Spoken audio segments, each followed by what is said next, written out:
Just a quick vlog. GoDaddy have just the world's biggest registrar, one of the world's biggest registrars, if not the biggest,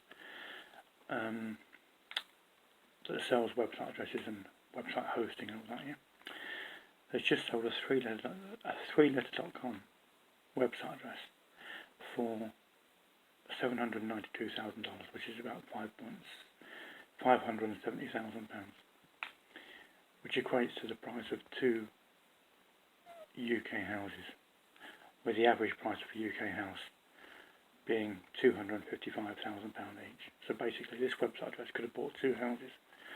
But had you have actually asked an estate agent to buy a house for £255,000 and pay with a website address, they would have laughed at you and think you're stupid.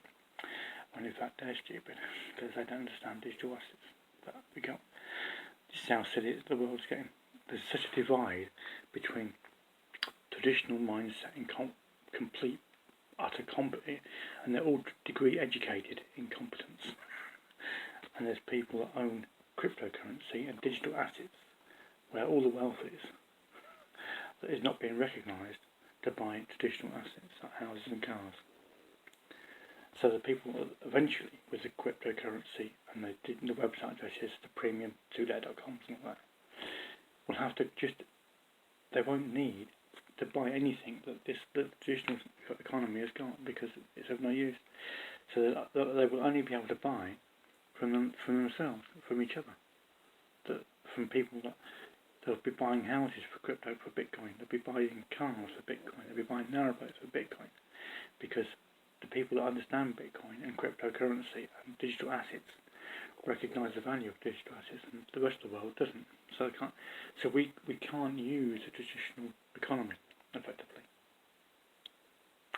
only because the traditional economy and banking system is completely useless.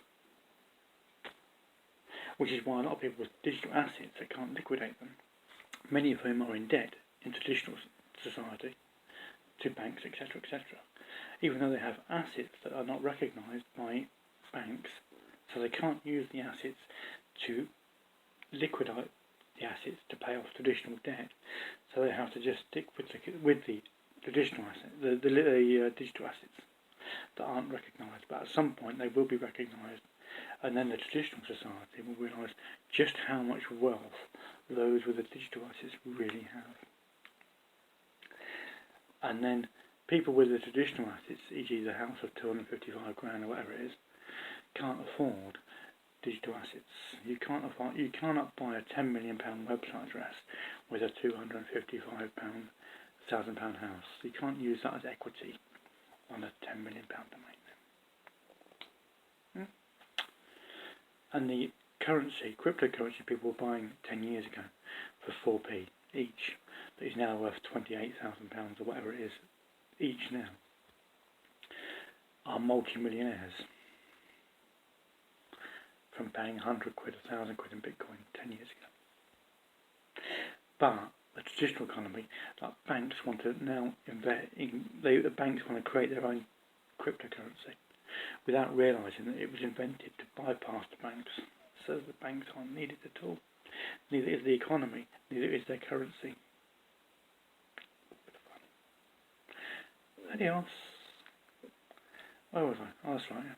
Trying to find a job now for £9 an hour. Driving vans will be a thing of the past. Driving trucks will be a thing of the past. Driverless trucks already exist. I've done since 2018. We'll be driverless within 10 years. By 2031 we'll be driverless. No driving again. No licences. How are you going to find a driverless truck? And does a driverless truck computer need to pass the driver CPC? Which means driver CPCs will be out the window in 10 years. All good fun. Adios. Oh yeah, giving a parking fine to a driverless truck. You can't read the parking fine.